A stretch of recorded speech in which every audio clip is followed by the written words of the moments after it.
Hello and welcome to the Shinybees podcast, a podcast for those who like their knitting, comedy and yarn in equally large measures. I'm your host Joe Milmine and this is episode 67, Mohair.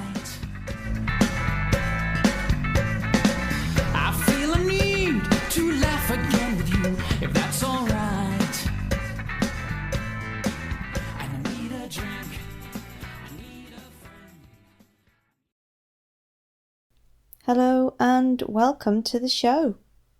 How are you? I hope you're well since last time I spoke to you. Today is Tuesday the 20th of October. I'm recording from a slightly different location to my usual studio for a bit of a change, and you may find that the audio as a result sounds a little bit different to normal. However, the banter will still be at quite the same, if not slightly higher level, and we'll have plenty of yarn and enabling for you during this episode. Things for the move are progressing nicely. I'll be moving house in a couple of weeks and I have a few podcast episodes already lined up ready to cover the gap whilst I'm off supervising young gentlemen with big arms carrying boxes. There might be some girls, but I've moved house a lot. I've never had a lady removals lady. Not saying girls can't carry stuff, because obviously they can, but normally I get gruff Scotsmen. I'm quite looking forward to getting all of that packed up and sent off down the road. We're going to have quite a lot of sort of freezer surprise dinners, I think, between now and then. It's sort of like an extended day before shopping day in our house at the moment, and lots of random concoctions are being made with the contents of the freezer as a result of this. So if any of them turn out to be quite nice, I might write them up for the blog. Could be quite funny. There's nothing quite like a bit of a freezer surprise to really get the creative cooking juices flowing, if you will. And you know, who knew you could make tuna korma, for instance. You do now. So as I said, the build up really and organisation for the move is pretty much complete now, and it's just a case of waiting. I hate waiting to move. It's really frustrating. I hate waiting for anything, to be honest. So I'm mostly taking my mind off things by indulging in a little festive research. I'm going to stop apologising now. I don't care. I'm totally excited by the thought of Christmas. Need to take the edge off. So the next 2 weeks I'm going to plan and pretty much execute all of the plan for Christmas, such that all I need to do once it comes round is just sit there, drink mulled wine, eat some charcuterie and nuts, and just get a little bit fat, really. That's my plan.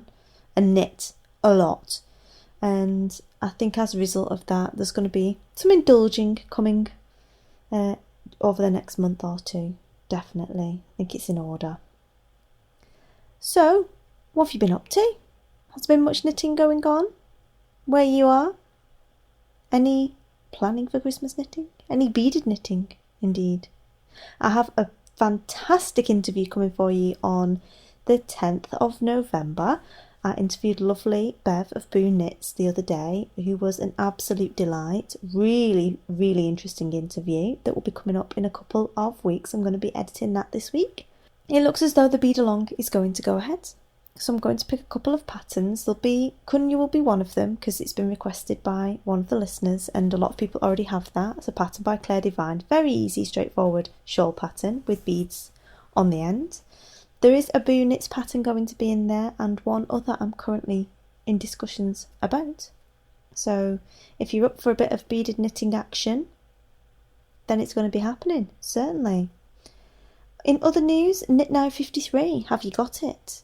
If not, you should. I'm in it. The podcast has got a little column in Knit Now 53, and that is the festive issue, so that's not really helped with the non-festivizing of proceedings. Ideal Home's Ideal Christmas is just a guilty pleasure, but once the Knitmas dropped out the back of the Knit Now magazine, it was kind of game over, really. But yes, the podcast has been featured in there, and go along and check it out if you're a Knit Now listener, and if not, Knit Now reader even. And if not, give them a shout, have a look at it, see what you think. Also, it's a sad day. Nobody's died, but not far off. For those of you who don't know, it's only been quite recently, like today, announced the iMake podcast is going to be finishing. It has finished. Episode 87 was the last ever episode of the iMake podcast. Well, she didn't say ever, but she was signing off. For those of you who don't listen to it, Martine is the host and she podcasts out of Guernsey. She's been podcasting for 5 years now. And she was the first ever podcast that I ever listened to. And that was way back in, must have been late 2010. And I was preparing crafty Christmas presents. This was pre-HBM, that's how long ago this was. And I wanted a podcast to listen to while I was making Christmas presents, because I had time to make Christmas presents back then. And she was on around episode 7 from memory. I'm sure episode 7 was the first one that I ever listened to. Martine is one of the main reasons, if not the main reason, that I started podcasting, and certainly enabled me in a big way in terms of learning the tech and having the confidence / bullying me into actually starting to podcast and put the Nitty Love out there. So strangely odd. Strange and odd kind of are the same thing, but an odd feeling that that's it. Although there are 87 back episodes for you to enjoy. So I would like to say, if you haven't listened to her already, go listen to her back catalogue. She talks about all kinds of things, and she really has put a lot of effort and work into the podcast up to now, and she's going off to do lovely new exciting things, which I can't wait to kind of follow along with. And also to her personally, thank you very much for enabling the podcast. And without her, none of us would be here listening or talking to this podcast right now. So thank you, Martine. And if you enjoy this podcast and you want to go and say thank you to her, use the hashtag thank you, Martine. And let's show her some of the Nitty Love for all of the time and effort she's put into the podcast over the last 5 years. I will be very sad to see it go, but I'm very excited for what will come. So I think on that mildly sad, nostalgic note, we will go on to Enabler's Corner.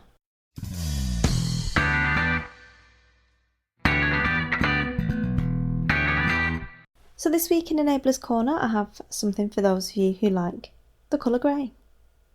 That's right, I have Little Grey Girl for you, and Little Grey Girl is run by Gemma, and she is a bit into grey. You might have guessed by the title. She's just launched Little Grey Girl, which is an online shop that specialises in kind of quite sophisticated and classy and generally grey-based knitting bags and notions. So if you've enjoyed my podcast knitting stitch markers that you've probably seen floating around on Instagram on all of my projects, that's where they came from. They were made for me by Gemma at Little Grey Girl, and you can actually get the knitting, the microphone podcast stitch markers now on Etsy.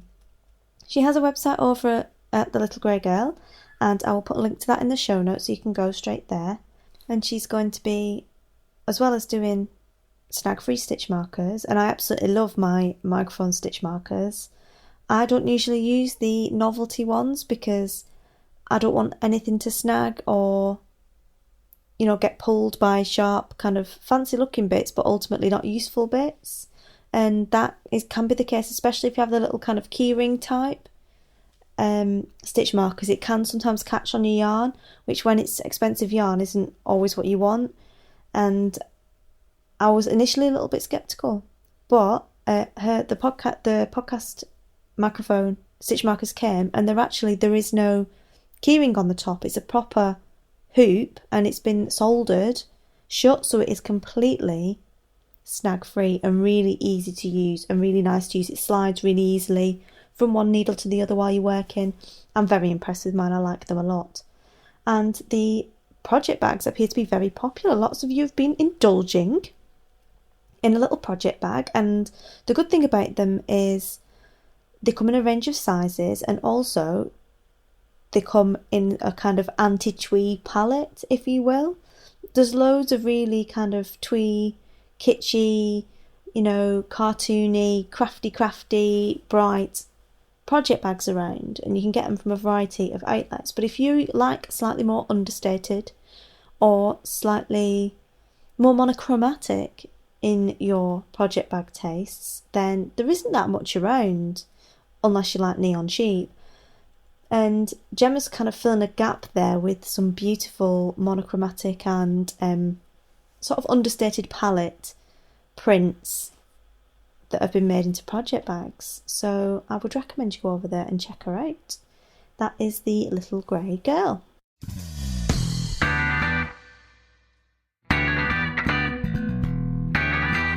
So on to the main section. Last week we were talking about Mohair, and I was trying to convince you that Mohair isn't the nasty, scratchy, horrible stuff that it used to be, and maybe you ought to give Mohair a try. We talked about some of the characteristics of Mohair, what properties it has, and what properties it therefore brings to knitting socks and knitting garments. Now, it wouldn't be the podcast if I wasn't about to enable you to some fantastic new yarns. And I am in a moment. But first of all, I would like to tell you that I won't say next week, the week after next, we'll be having a special guest in, who is Alice from Whistlebear Yarns. Whistlebear Yarns will be mentioned shortly, and they are a company from Northumberland in the UK who have Angora, getting all confused there, Angora, goats and Wensleydale sheep on their farm, and they spin and dye their own yarn. So she's fairly expert in the mohair department, if you will, and she's very kindly offered to come on and answer your questions about knitting with mohair. Now, a couple of you have already sent them in. Thank you very much for that. I'm certainly going to ask her to answer those questions for you. But if anyone else has any questions about mohair that they haven't sent in yet, please do send them in to shinybeesinfo@gmail.com. You can tweet them to me, you can send them to me on Ravelry, or you can comment on the show notes for this episode, or in the group show notes for this episode, the group thread on Ravelry for this episode. And I will ask Alice to give you the knowledge, basically, on all things mohair. So, I guess we better start talking about the yarns. Now, I knew there were a few indie-dyed yarns available, or hand-dyed yarns available, and as you guys know, I do love a hand-dyed yarn. I'm very fond of hand-dyed yarns because they're almost a work of art before you've started knitting them yourself. They've been specially designed and hand-dyed before you even get to them. That's why I like them so much. It's not just to be snobby because they're expensive. They are expensive, but the amount of work that goes into them before you've even started really interests me. So I wanted to find a few hand-dyed yarns for you, and also a few commercial yarns, and I also thought it was worth looking for some fuzzy mohair and some not so fuzzy mohair, because mohair does come in a variety of guises, and most people think of brushed mohair or quite fuzzy mohair when you mention the word mohair. Or some of you may, again, a few years ago, I remember Hoxton Handmade knitting a jumper from Rowan Kid Silk Haze, and I remember Martine from iMake knitting a jumper from Kid Silk Haze as well.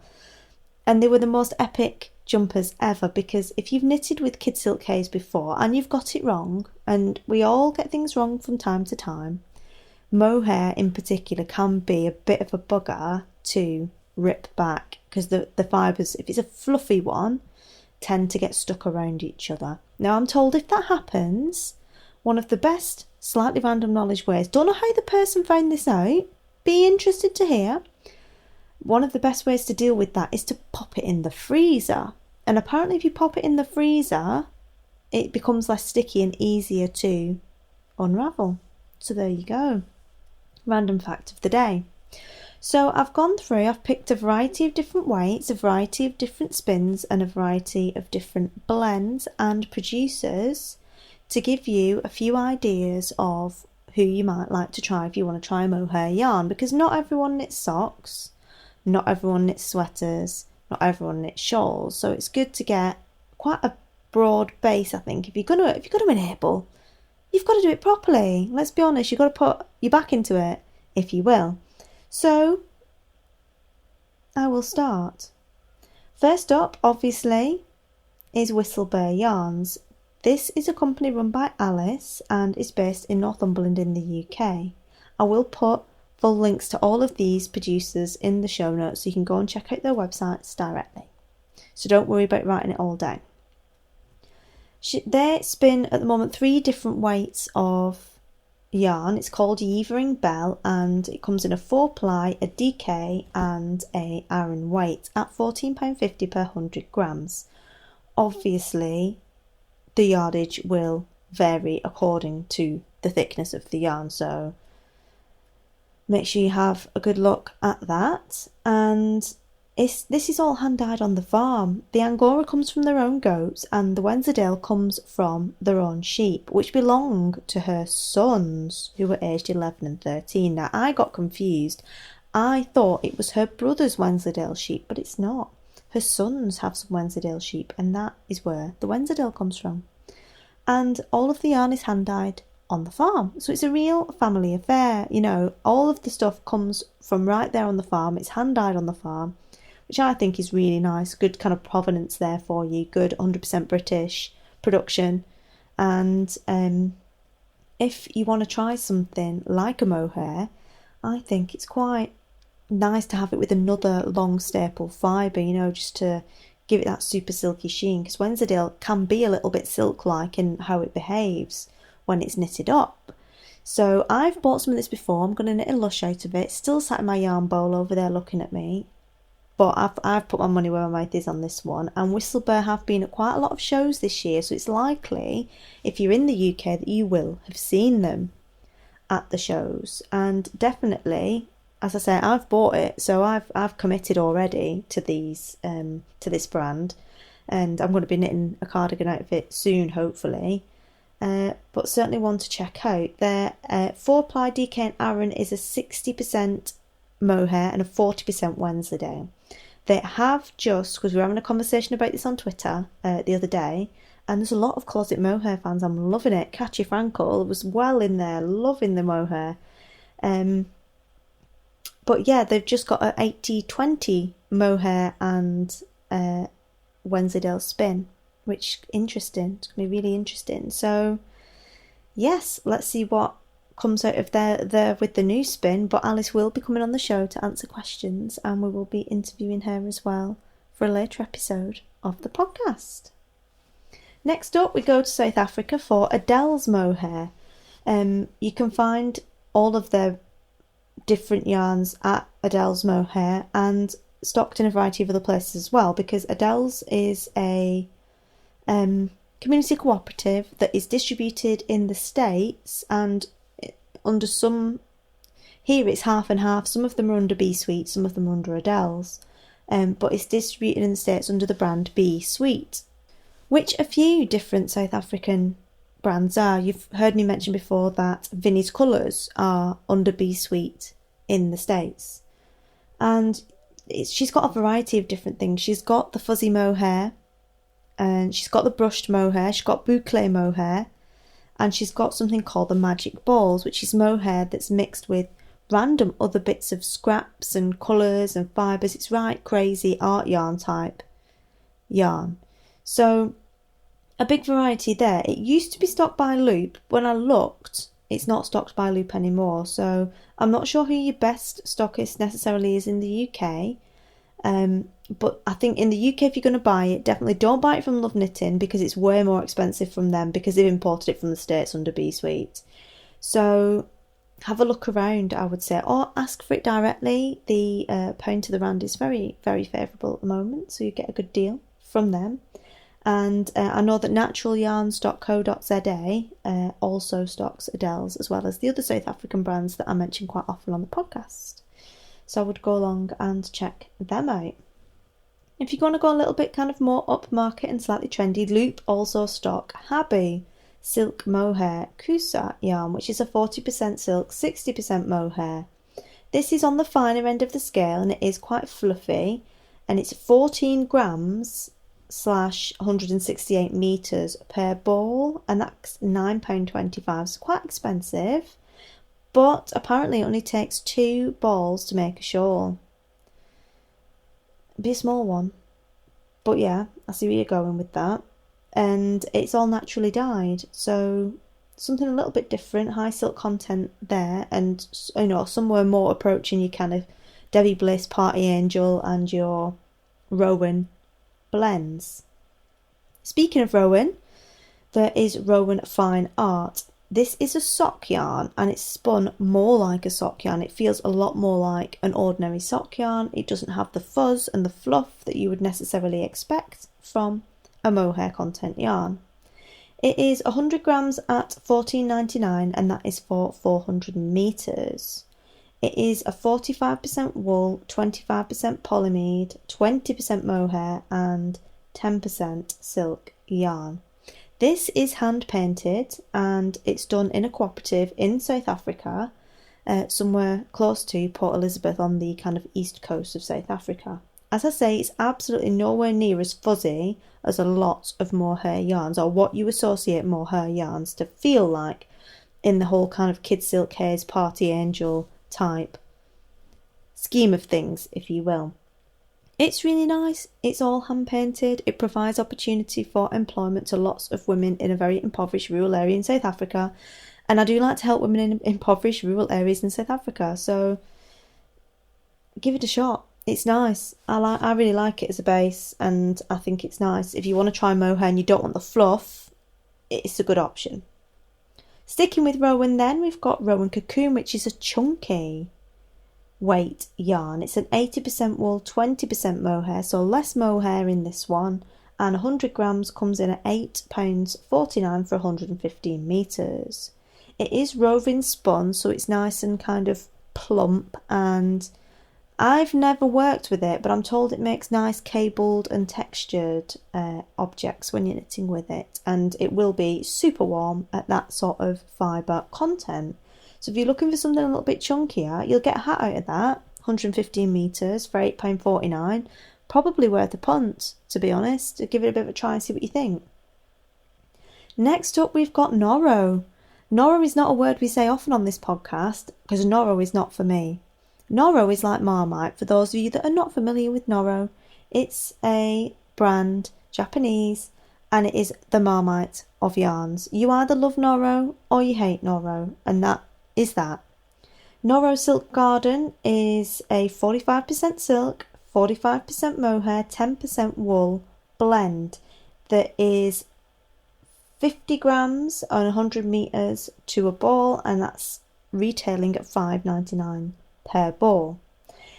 Now with Norro, you do get a lot of thick and thin texture as the spin goes on. You do get crazy colours and crazy gradients as you get through the ball. Sometimes there's a complete colour change because there's a join halfway through the ball, which upsets a lot of people, as you can imagine. But it's one of those things where I would never pick it up and use it because I don't like it. It's not even. It bugs me that it's not even. I know that's what bugs a lot of other people about Norro. But I see projects done in it that are really pretty and have really nice effects, and the way the gradients are dyed on it is really lovely.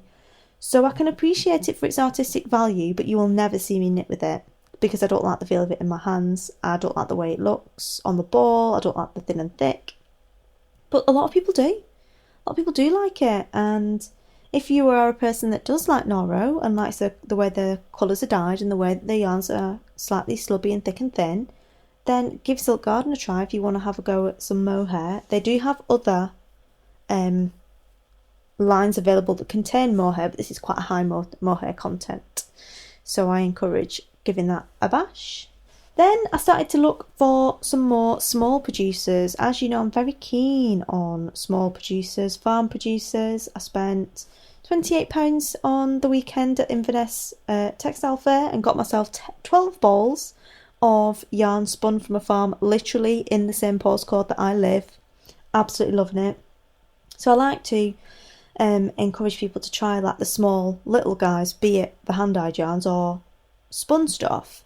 This next one is from New Forest Mohair, and they produce fibre and yarns in the New Forest in the south of England.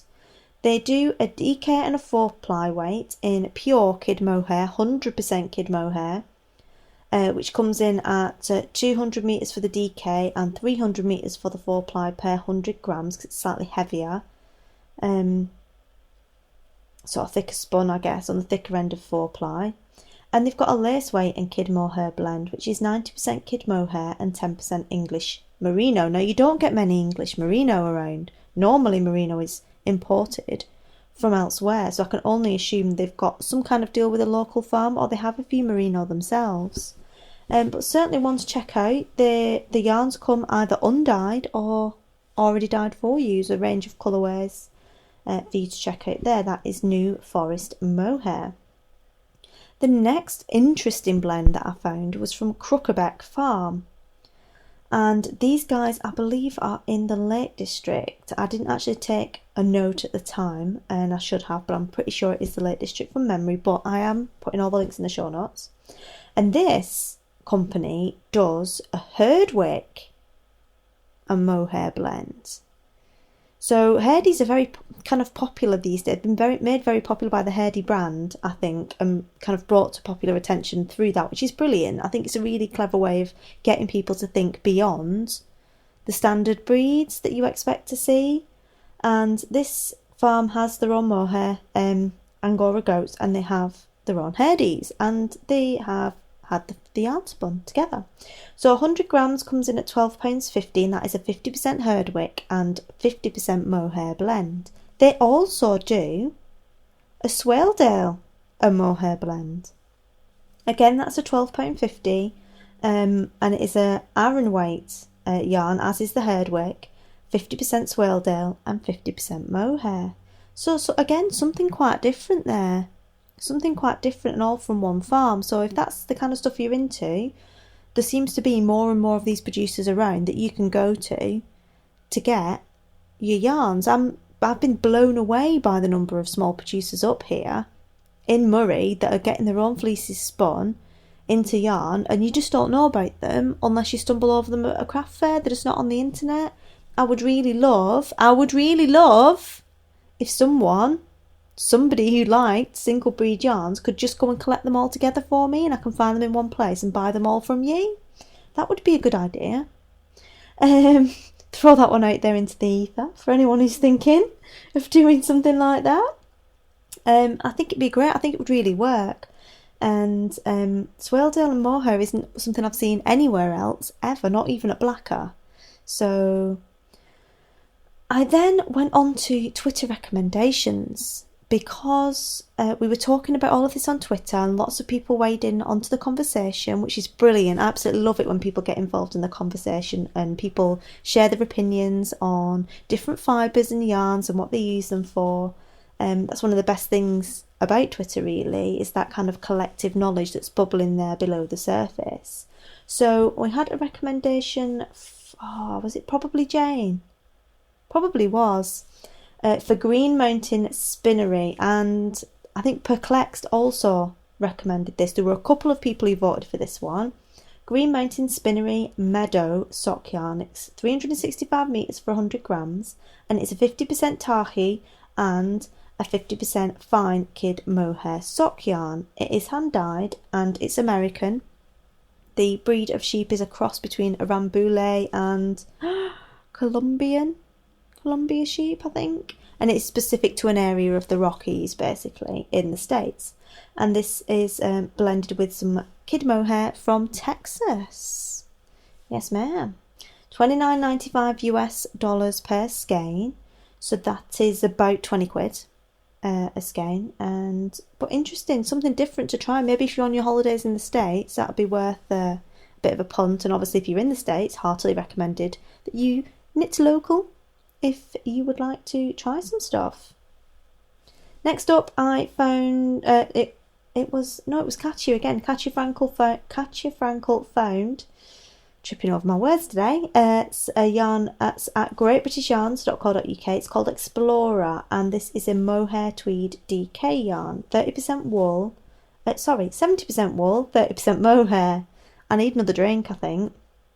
And this comes in at 101 yards per 100 metres for £5.25. So it's quite cost effective. And this has got like a tweedy texture. It's got some little tweedy neps in there as well. So if you like that sort of tweedy neppy texture, and I know quite a few people do, this could be one worth trying out because it's got some mohair in as well. Double trouble. And finally, blacker yarns are always going to be on the radar when it comes to different blends. They are fans of using mohair, and if you listen to a couple of episodes again, you'll have heard the review of blacker Cornish tweed. Cornish tin. Honestly, somebody changed my batteries.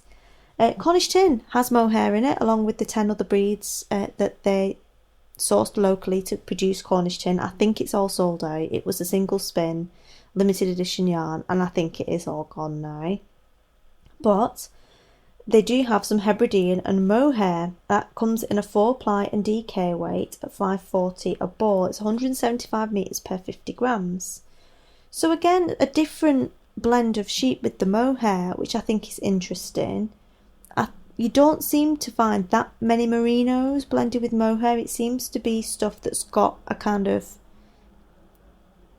roughness, not roughness, but sturdiness. You know, it's got some more kind of beefy properties to it that is being blended with the mohair, which, as you know, given all those properties we discussed in the last episode, it's going to make it super strong and durable. So I have some Jacob and mohair blend that I got from Blacker Yarns, and it's going to get into yet another Lush cardigan. And it's beautiful. It's really shiny. It's a worsted spun and a lovely dark grey colour. And it knits beautifully. It's not available anymore. I don't think they're doing quite as many variety of breed and blend spins as maybe they used to. Well, I know they're not, looking at the website. But they do still have some mohair yarns available. And possibly, if they're drawing back on a few of these other ones, they might be bringing some new ones out, I dare say. So, worth keeping an eye out for anything from them. So I think that's possibly enough enabling for now. There are more blends available. There are more cost-effective blends of mohair available if you're willing to accept a bit of nylon or a bit of acrylic mixed in with it. I haven't included those generally in here because I don't think that acrylic is the best accompaniment to mohair. I don't think it will encourage you to see the better side of mohair, and I think if it's going to be mixed with acrylic, it's going to be the cheaper mohair, it's going to be the fatter micron mohair from the older animals, and it is probably going to be a little bit itchy, and it's not going to be as nice as the super fine or the fine kid mohair that you're getting in a lot of these more upmarket better blends. So I've not put any of those in there because I don't want to lead you down a bad path. I would rather you tried something cheaper and more cost effective, like this £5.25 mohair tweed, and have one ball of it and try it and love it, than get a jumper's worth of lime green mohair and acrylic and hate it and never touch it again. So I've deliberately shied away from that, but you can get blends from the likes of Wendy, King Cole, Rico, what's the other one? Signet. A lot of them do a mohair blend, so you can go and find those. If budget really is a problem, then you can find them. But I would recommend maybe just save your money and go for one of the more affordable but 100% natural fibre blends would be my recommendation anyway. So that's my roundup of mohair yarns that are available on the market. If you have any mohair yarns that you really like and would like to share with all of us, please do let me know. You can email at shinybeesinfo@gmail.com. You can tweet me, you can send me a message on Ravelry or Facebook or however you like, and I will put them all together into a little mohair resource for everyone. If you would be happy with that, I think that'd be a great idea, and everyone can have a little bit of a try at stuff. Don't forget, if you have any questions about mohair, send them in as well, because Alice from Whistlebear Yarns will be in Next week's going to be in answering your questions, which will be going into the podcast the week after.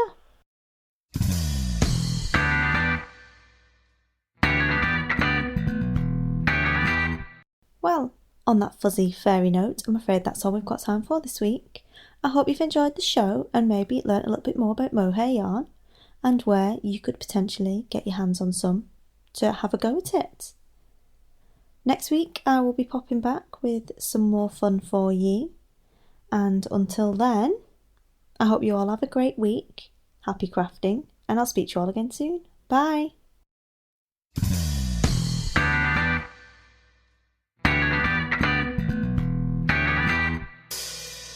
You've been listening to the Shinybees podcast, a podcast for those who like their knitting, comedy and yarn in equally large measures.